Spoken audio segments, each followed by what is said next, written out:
Bom dia, estamos em Castelo para a 62ª Festa de Corpus Christi. O tema da festa desse ano é Eucaristia, Alimento da Esperança. Aquele que come a minha carne e bebe do meu sangue tem a vida eterna e eu o ressuscitarei no último dia. O jubileu é a vivência de um dom especial da graça, caracterizado pela remissão dos pecados e, em particular, pela indulgência, que é a expressão da misericórdia de Deus. O Papa Francisco proclamou o Jubileu Ordinário de 2025 através da bula A Esperança Não Engana, instituindo a esperança como mensagem central e trazendo como lema Peregrinos da Esperança. Neste novo jubileu, abre-se de par em par a Porta Santa para oferecer a experiência viva do amor de Deus. O Santo Padre convida todos os cristãos a tornarem-se peregrinos de esperança. A solenidade de Corpus Christi é caracterizada especialmente pela procissão do Santíssimo pelas ruas da cidade, numa peregrinação do Senhor Eucarístico de encontro aos fiéis para, em adoração, promover o aumento da fé, prosperar a prática das virtudes e reparar as ofensas ao Santíssimo Sacramento. É, portanto, um momento propício para a reconciliação, objeto principal do jubileu. Com a temática fundada na esperança, o fiel peregrinará no entorno dos tapetes, passando pela Porta Santa, que é a passadeira número 17, que marca o início da procissão, refletindo sobre os caminhos dos peregrinos da esperança, quadro número 1, que pelo batismo recebe do Espírito Santo as 3 virtudes teologais: a fé, quadro número 2, a esperança, quadro número 3, e a caridade, quadro número 4, que impulsionam a peregrinação. Depara com o afastamento da amizade com Deus, o pecado, quadro número 5, e inicia o caminho de reconciliação pela humildade, quadro número 6, reconhece sua culpa no ato de contrição, quadro número 7, acusa a si próprio na confissão, quadro número 8, recebe a misericórdia divina do perdão no quadro número 9 e do amor de Deus é exortado. Vá e não peques mais, quadro número 10. Reconciliado, o peregrino de esperança prossegue sustentado pela fé, professando a sinceridade o credo, quadro número 11, e comprometendo-se em oração com o Pai Nosso, quadro número 12. Para não vacilar, o peregrino busca com fé o amor e o amparo da Mãe Nossa Senhora do Amparo, quadro número 13, e a âncora da Sagrada Escritura para seguir iluminado pela Palavra de Deus, quadro número 14. Com todo esse trajeto que da incorporação a Cristo pelo batismo, passou pelos vacilos da fé provocados pela tentação da alma, o mundo, a carne e o demônio.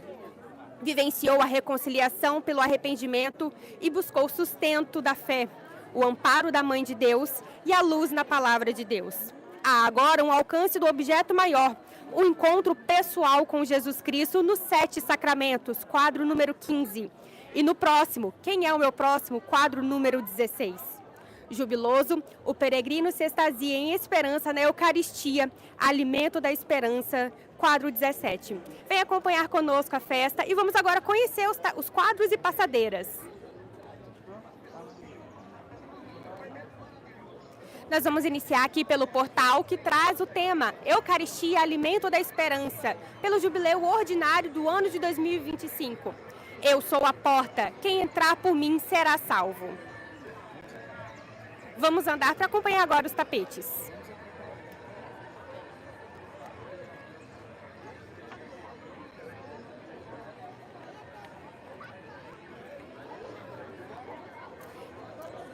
Ao passarmos por esse portal, simbolizamos a Porta Santa, que é o tema da nossa passadeira.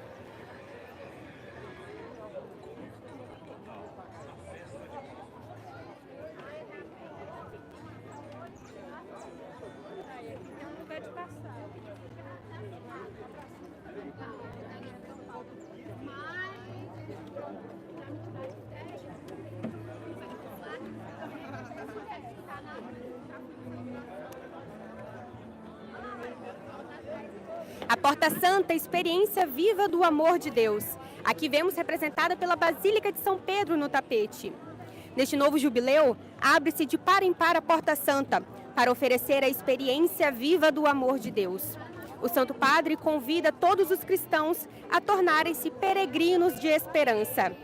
Sob o sinal da esperança, o apóstolo Paulo infunde coragem à comunidade cristã de Roma. A esperança é também a mensagem central do próximo jubileu, e pensando em todos os peregrinos de esperança que chegarão a Roma para viver o Ano Santo e em quantos que não podem vir à cidade dos apóstolos Pedro e Paulo, vão celebrá-lo nas igrejas particulares. Possa ser um momento de adoração, um momento de encontro vivo e pessoal com o Senhor Jesus, porta da salvação. Com ele, a igreja tem por missão anunciar sempre, em toda parte e a todos, como sendo nossa esperança. Aqui vemos o quadro número 1, Peregrinos de Esperança, a esperança não engana, que traz para nós a logo do Jubileu de 2025. Cristo é o amor que ama, é o caminho para ser andado, a luz para ser acesa, a vida para ser vivida, o amor digno de ser amado. Santa Teresa de Calcutá. Estrangeiros nesse mundo, somos peregrinos caminhando na esperança em direção à pátria celeste.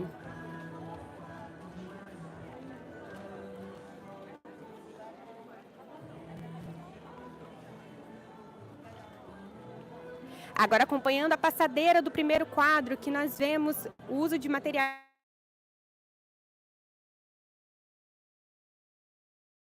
também, repetidamente, o símbolo do nosso jubileu.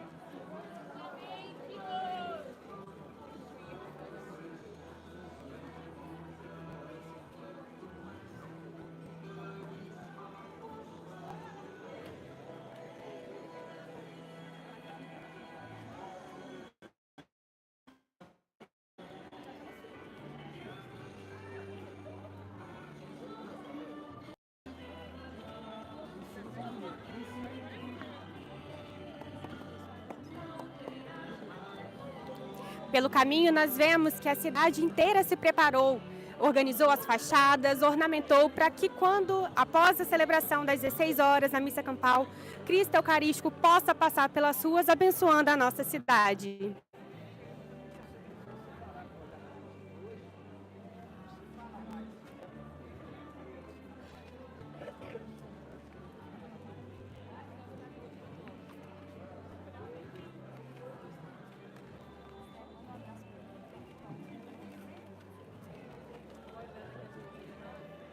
Queremos aproveitar agora para mandar um abraço para o Orli, missionário Orli, que está em Vitória, mas que está aqui acompanhando a nossa festa conosco através da live. Nos aproximamos agora do quadro número 2, que possui como tema a fé. A fé é uma virtude sobrenatural pela qual, apoiados na autoridade de Deus, cremos nas verdades que Deus revelou e a Igreja nos ensina. A esperança forma, juntamente com a fé e a caridade, o tripítico das virtudes teologais, que exprime a essência da vida cristã. A esperança encontra na Mãe de Deus a sua testemunha mais elevada. Nela vemos como a esperança não seja um efêmero otimismo, mas dom de graça no realismo da vida.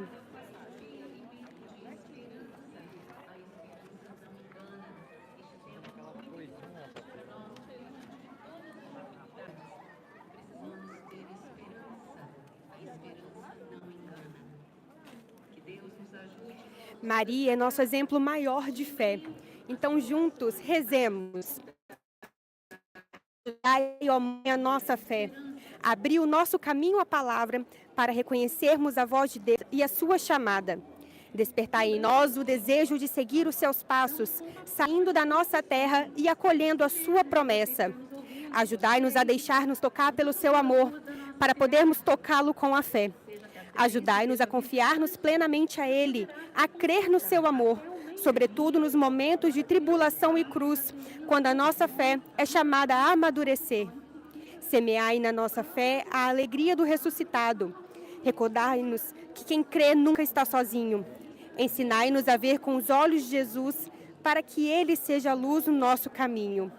Que essa luz da fé cresça sempre em nós, até chegar aquele dia sem ocaso, que é o próprio Cristo, vosso Filho, nosso Senhor.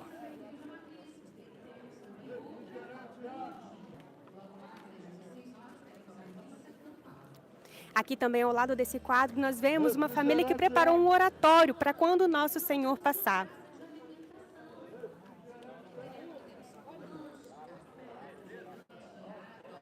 A cidade inteira se prepara para esse momento com muita fé e devoção.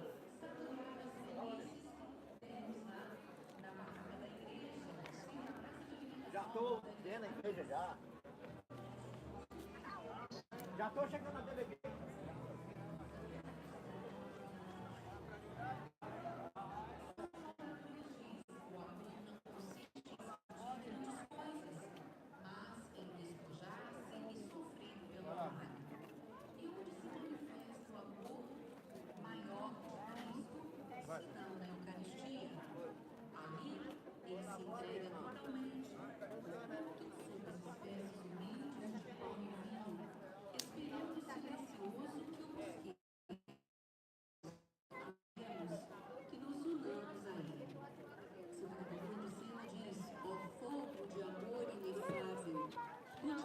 Chegamos agora ao quadro número 3, que tem como tema a esperança. A esperança é uma virtude sobrenatural pela qual confiamos em que Deus nos dará a glória mediante sua graça e nossa correspondência a ela. A Eucaristia dás não só o alimento, mas o próprio coração. Quando se fala de virtude da esperança, fala-se de salvação. Ora, nós não temos força para nos salvar, para amar e para sermos santos. O bem que nós queremos alcançar é Deus, é a nossa união com Ele. Deus é amor e nós queremos amar, queremos a salvação, porque Ele é a fonte da nossa salvação. Queremos a santidade, porque o caminho da santidade consiste em amá-lo. É isso que nós esperamos. Queremos nos unir a Deus, mas se não vier um Salvador, não haverá esperança. Temos que ensinar ao nosso cérebro e às nossas paixões que nós não damos conta sozinhos.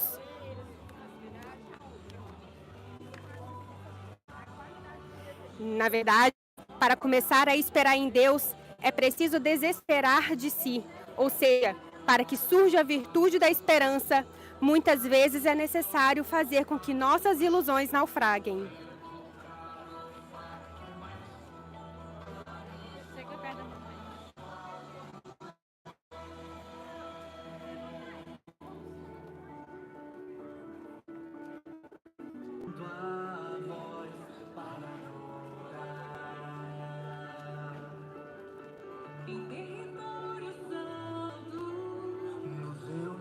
Aqui nós vemos também ornamentação com frases importantes do nosso saudoso Papa Francisco, do Diário de Santa Faustina e do Papa Leão XIV.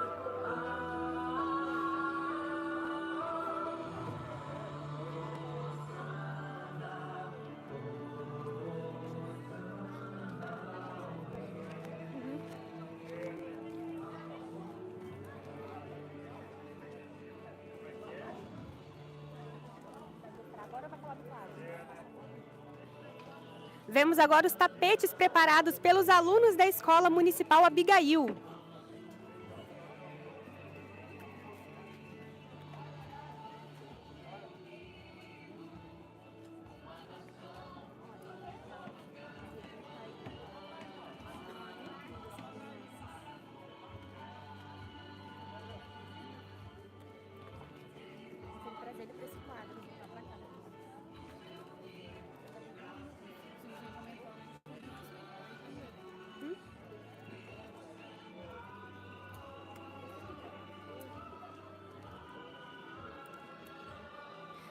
Chegamos agora ao quadro número 4, que tem como tema a caridade. A caridade, virtude suprema, é uma virtude sobrenatural pela qual amamos a Deus sobre todas as coisas, por quem é, e ao próximo por amor a Deus. Sendo a caridade a virtude mais excelente, entende-se que na última ceia disse Jesus aos apóstolos: dou-vos um novo mandamento, que vos ameis uns aos outros assim como eu vos amei. Nisto, todos conhecerão que sois meus discípulos, se vos amais uns aos outros.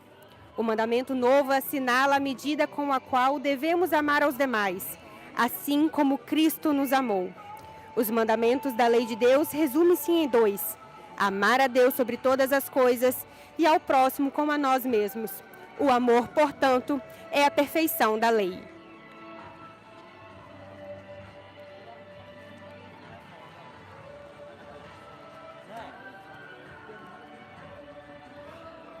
Neste tapete vemos outra variedade de materiais. Além das pedras, temos também o cipreste e a palha de café.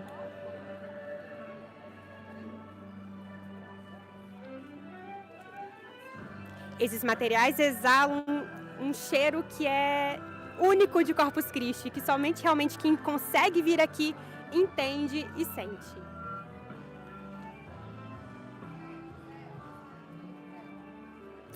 Concluímos que a caridade é a virtude mais importante do cristão, enquanto peregrinos nessa terra, e será também a nossa ocupação no céu, onde não existirá mais a fé, já que veremos Deus face a face, nem existirá a esperança, porque teremos chegado à meta. Somente a caridade permanecerá.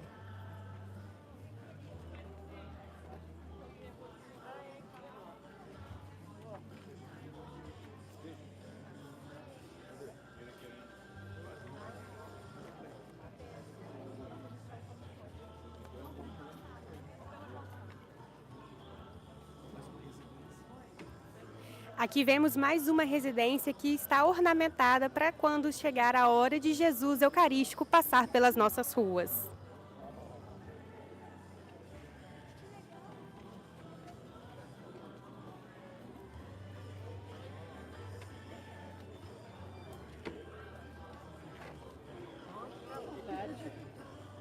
Nos aproximamos agora do quadro número 5, que tem como tema o pecado, as tentações da alma, o mundo, a carne e o demônio. O livro de Gênesis diz que Deus criou o ser humano à sua imagem. Antes disso, o pecado já existia, não por natureza, mas pela má vontade dos anjos decaídos, os demônios.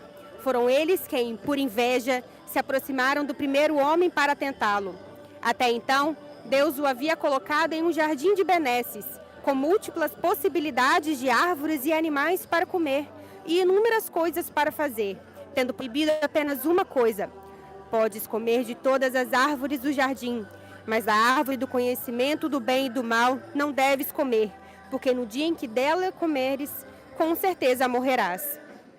Por medo da morte, pelo aviso divino, Adão e Eva não tinham comido da árvore até que o demônio lhes tentou, invertendo o apelo de Deus e transformando em atrativo aquilo que era proibido. Seduzidos pelo maligno, os primeiros pais pecaram e a desordem entrou na humanidade. Quando a serpente apresentou o fruto da árvore à mulher, ela viu que seria bom comer da árvore, pois era atraente para os olhos e desejável para obter conhecimento. Essas três realidades, comer, atraente para os olhos e desejável para obter conhecimento, perpassaram toda a história da humanidade, representam a tendência do homem para o prazer, para possuir as coisas, e o poder, essa última entendida como uma espécie de astúcia operativa. É para combater essas três causas do pecado que se praticam as três obras quaresmais: o jejum, a esmola e a oração. E também os três votos evangélicos: a castidade, a pobreza e a obediência. Deus criou o homem para que ele participasse da sua divindade, mas ele deveria sê-lo pela graça, não por suas próprias forças. Quando Eva se apega ciosamente ao ser igual a Deus, ela rouba.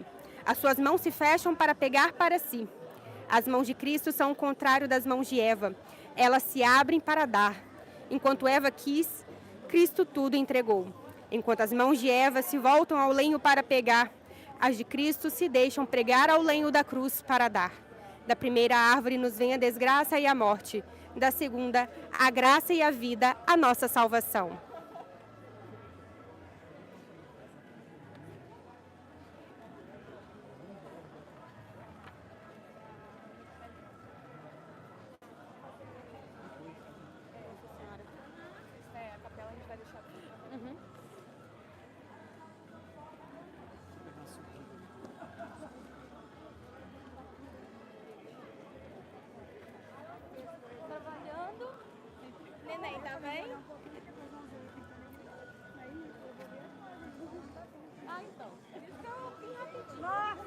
vira o tapete.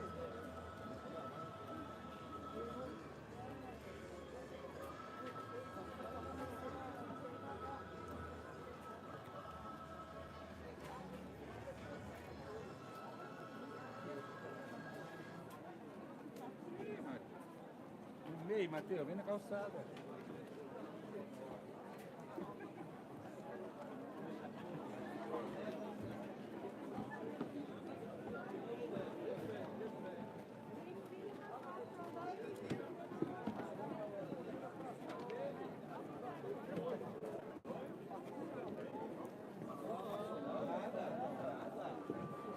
Chegamos agora ao quadro número 6, com o tema A Humildade, reconhecer-se pecador. Santo Agostinho diz que a perfeição da vida cristã mede-se pelo crescimento da humildade.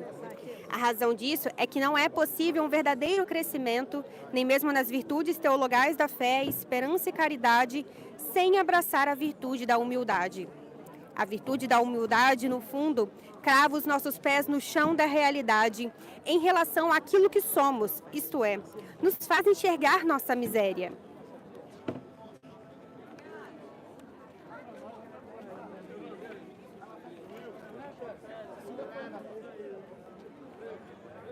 Pois bem, qual é a verdade que a humildade nos traz? São duas verdades fundamentais. A humildade nos coloca diante dessa primeira verdade de que somos pecadores. Diante da grandeza de Deus, precisamos pedir misericórdia. A segunda verdade é que somos criaturas. Devemos tudo a Deus. Ele sustenta o nosso ser. E essas duas verdades são absolutamente inquestionáveis. Somos pecadores e somos criaturas. Mas há uma terceira razão para ser humilde, e essa talvez a mais importante. O fato de sermos pecadores e criaturas nos põe sob a luz da verdade, mas também o exemplo da humildade de Cristo. A carta aos Filipenses diz que Jesus, que sendo igual a Deus, não se apegou ansiosamente a essa igualdade, mas esvaziou-se a si mesmo, tomando a forma de escravo, se fez obediente até a morte e morte de cruz. Humilhou a si mesmo.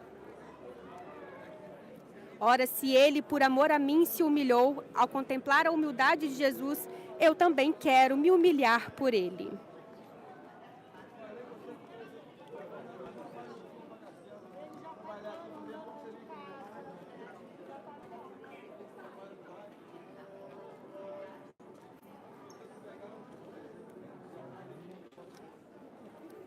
Nessa passadeira, vemos que além das pedras tradicionais, foram usadas também aquelas casinhas de docinhos que são usadas para decorar festas. Elas estão sendo usadas para também trazer uma decoração específica neste tapete.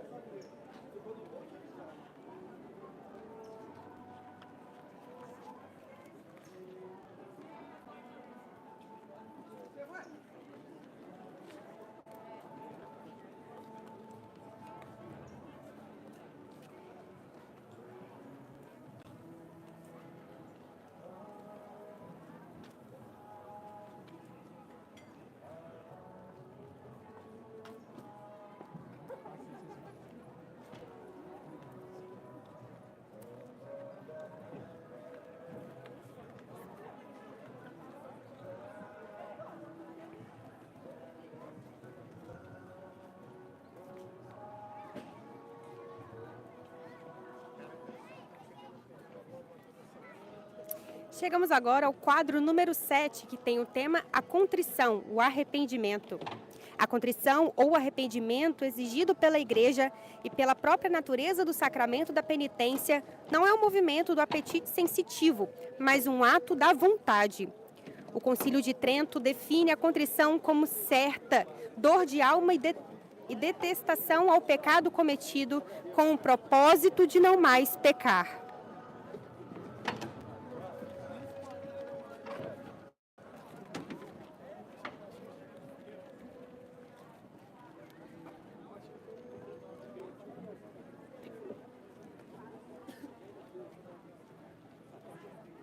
Raquel.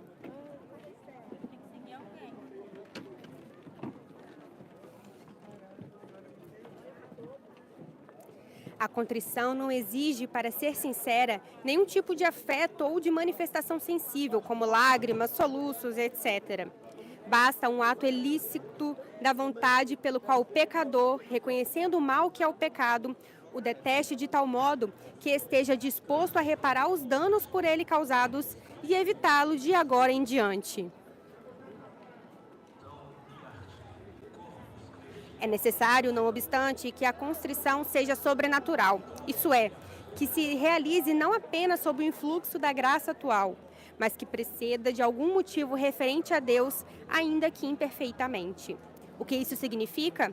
Significa que para estar verdadeiramente arrependido, não basta ao pecador doer-se do pecado simplesmente enquanto mal temporal, que lhe causa ou causou infâmia, doenças ou algum prejuízo material, nem enquanto se opõe unicamente à reta ordem da razão por tratar-se de um ato ilegal ou imoderado, por exemplo. É necessário que, pelo arrependimento, o homem se converta a Deus, o que só é possível se o penitente doer-se do pecado enquanto mal oposto ou contrário a ele.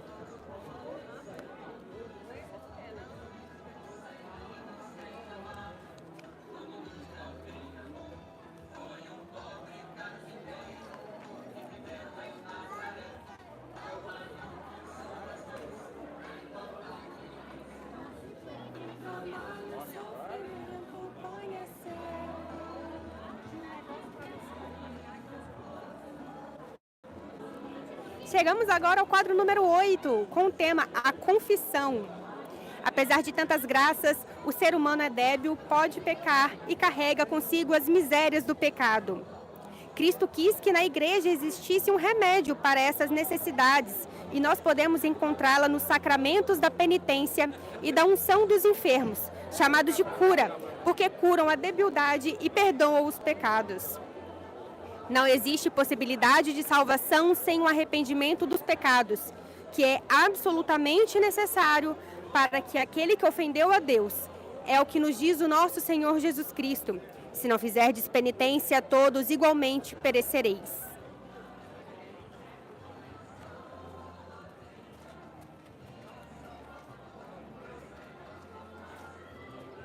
Os efeitos do sacramento da penitência são a reconciliação com Deus, perdoando o pecado para recuperar a graça santificante, a reconciliação com a Igreja, a remissão da pena eterna contraída pelos pecados mortais e das penas temporais, ao menos em parte, segundo as disposições, a paz e a serenidade de consciência, com um profundo consolo do Espírito, os auxílios espirituais para o combate cristão, evitando as recaídas do pecado.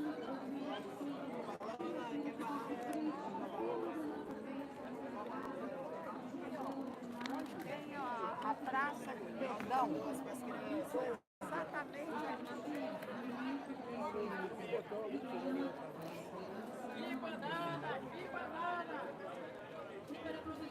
E aqui ao lado nós vemos a Praça do Perdão. Esse ano a nossa festa inovou trazendo essa possibilidade para que nós busquemos a confissão. Depois nós vamos passar aqui mostrando com mais detalhes, mas foram montados tendas, onde os padres estão ali disponíveis para todos aqueles que quiserem se confessar.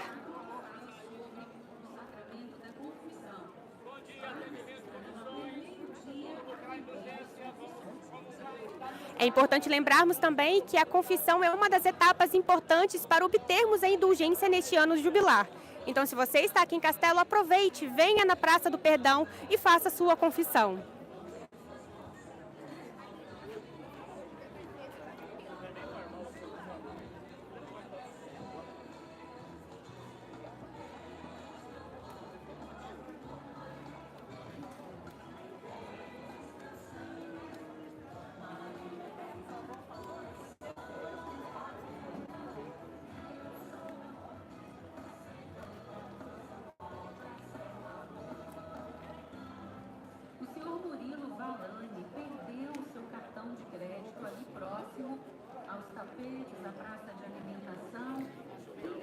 Agora vamos ver o quadro número 9, que tem como tema o perdão, a misericórdia de Deus.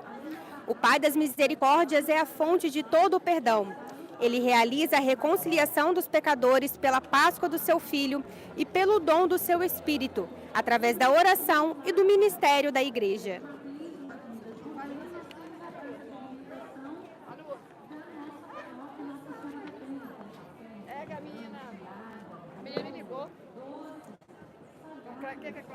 Só Deus perdoa os pecados. Jesus, porque é filho de Deus, diz de si próprio: o Filho do Homem tem na terra o poder de perdoar os pecados, e exerce este poder divino. Os teus pecados são-te perdoados. Mas ainda, em virtude da sua autoridade divina, concede este poder aos homens para que o exerçam em seu nome. Cristo quis que a sua igreja fosse toda ela, na sua oração, na sua vida e na sua atividade, sinal e instrumento do perdão e da reconciliação que ele nos adquiriu pelo preço do seu sangue. Entretanto, confiou o exercício do poder da absolvição ao ministério apostólico. É este que está encarregado do ministério da reconciliação. O apóstolo é enviado em nome de Cristo e é o próprio Deus que, através dele, exorta e suplica: deixai-vos reconciliar com Deus.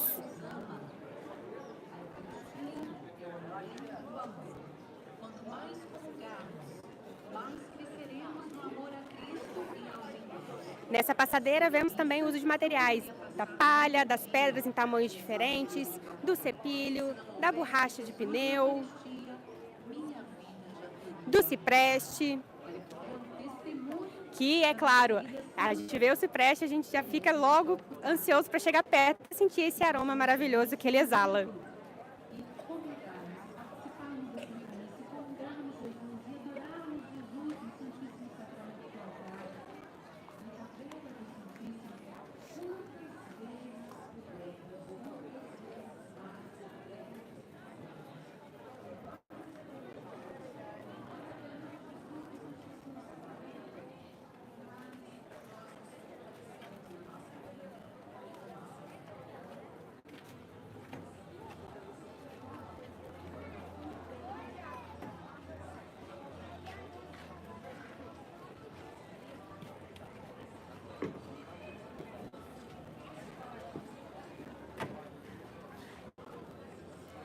Vemos agora o quadro número 10, que tem como tema: vá e não peques mais. Então Jesus, levantando-se, disse-lhe: mulher, onde estão os que te acusavam? Ninguém te condenou? Ninguém, Senhor, respondeu ela. Então Jesus disse: nem eu te condeno. Vai e não peques mais. Ficaram apenas a miséria e a misericórdia.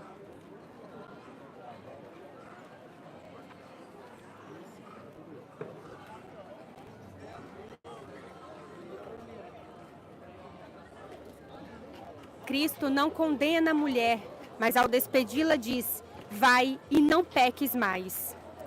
Graças, portanto, sejam dadas a nosso Senhor Jesus Cristo. Não nos condenou à morte por nossos pecados, mas veio para nos dar a vida plena.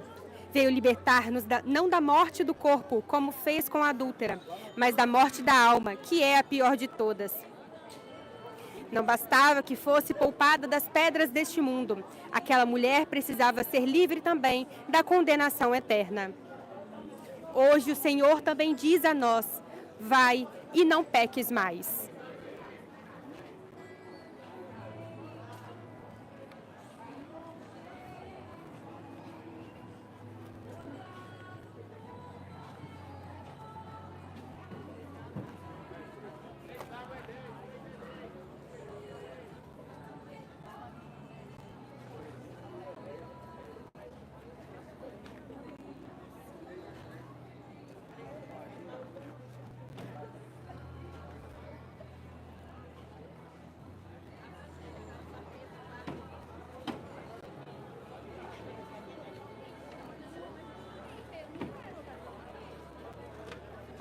Vamos agora ter uma visão de toda a passarela que nós já passamos.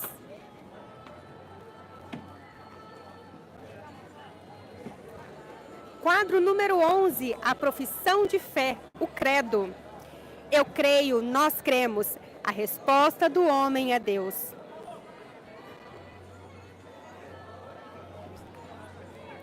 Aqui vemos também o uso da crista de galo dentre os materiais. Além da areia colorida, da pedra, vemos também a palha em outra tonalidade. E a passadeira também com tons vivos, com os mesmos materiais, mostrando que são diversas as possibilidades.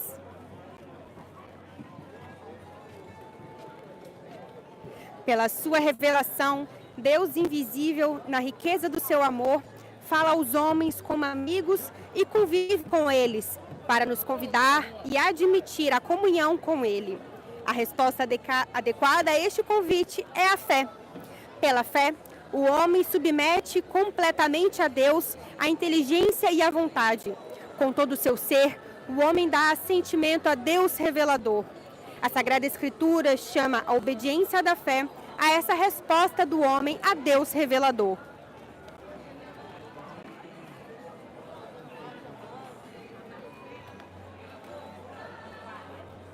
A salvação vem só de Deus, mas porque é através da igreja que recebemos a vida da fé. A igreja é nossa mãe. Cremos que a igreja é como que a mãe do nosso novo nascimento, mas não cremos na igreja como se ela fosse a autora da nossa salvação. É porque é nossa mãe, é também a educadora da nossa fé.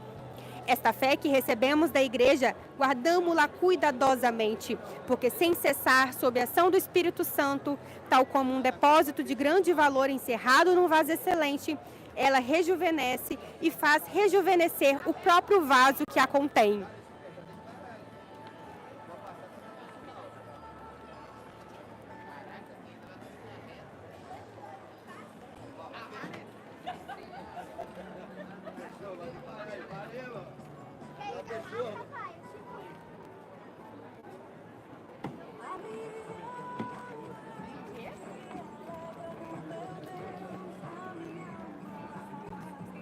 Agora nós chegamos também num ponto que o fluxo de pessoas já aumentou bastante. Estamos bem aqui no coração dos tapetes e todos os fiéis estão vindo para poder ver essas lindas obras de artes preparadas durante a noite pelos nossos voluntários. O quadro número 12 tem como tema a oração do Pai Nosso. A oração dominical é verdadeiramente o resumo de todo o Evangelho. Depois de o Senhor nos ter legado esta fórmula de oração, acrescentou: pedi e recebereis. Cada um pode, portanto, dirigir ao céu diversas orações segundo as suas necessidades, mas começando sempre pela oração do Senhor, que continua a ser a oração fundamental.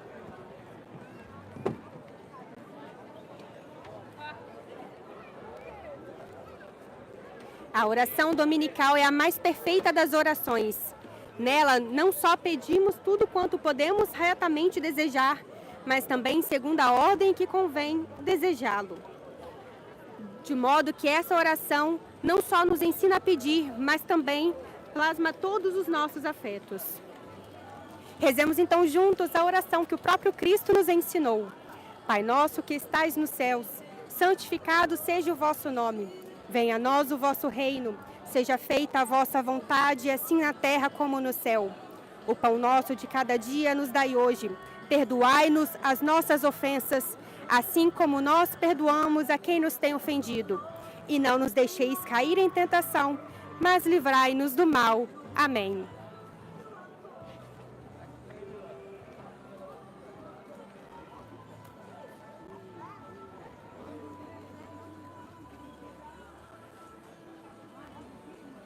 Novamente vemos aqui o uso da palha em diversos tons. Temos no laranja, no mostarda, as pedras brancas, o tom de verde, vermelho.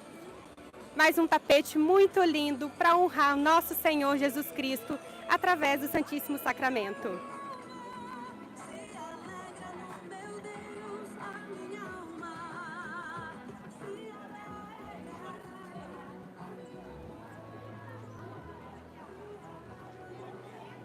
Chegamos agora ao quadro número 13, que tem como tema Nossa Senhora do Amparo.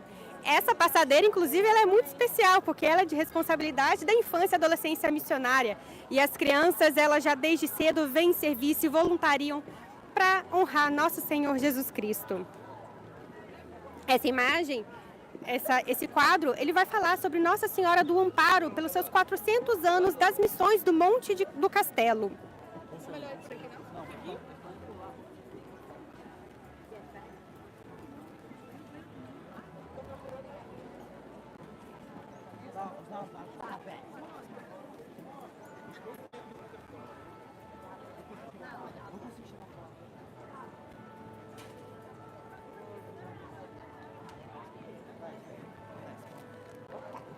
Desculpa.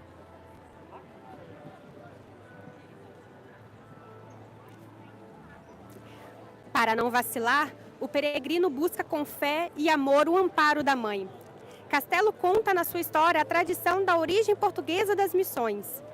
Em 2025, completam-se 400 anos das missões jesuítas no interior do estado do Espírito Santo, denominadas Missões do Monte do Castelo, na região da Fazenda do Centro, onde na época foi erigida uma igreja dedicada a Nossa Senhora do Amparo, elevada à paróquia, da onde é a origem da imagem de Nossa Senhora do Amparo, entronizada na igreja matriz da paróquia Nossa Senhora do Amparo em Itapemirim, para onde foi levada em fuga dos ataques dos índios na região de origem, junto com o sino e a pia batismal, conforme os relatos do Livro do Tombo.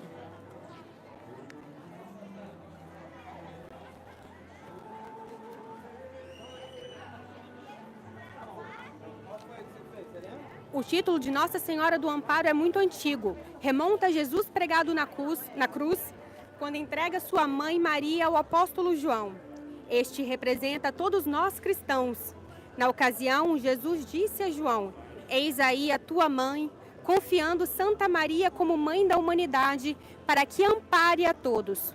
Durante muito tempo, esta dádiva de Jesus à humanidade foi denominada do amparo, sendo representada aos pés da cruz de Jesus, que era invocado como Bom Jesus do Amparo.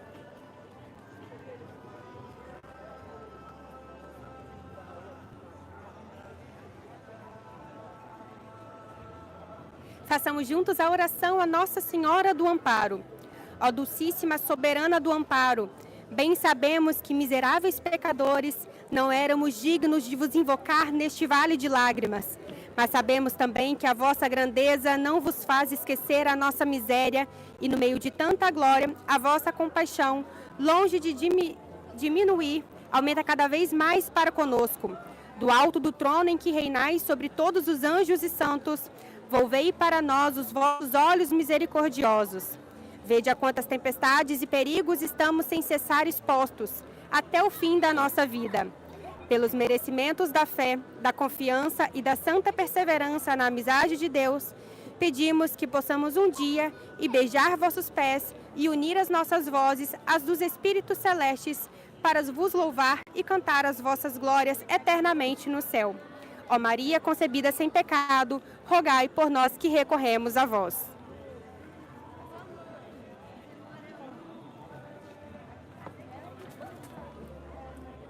Quadro número 14, a Palavra de Deus. Palavra de Deus e Eucaristia, alimento do peregrino de esperança. A âncora da Sagrada Escritura para seguir iluminada pela Palavra de Deus. O Verbo de Deus comunicou-nos a vida divina que transfigura a face da terra, fazendo novas todas as coisas. A sua palavra envolve-nos não só como destinatários da revelação divina, mas também como seus arautos. Ele, o enviado do Pai para cumprir a sua vontade, atrai-nos a si e envolve-nos na sua vida e missão.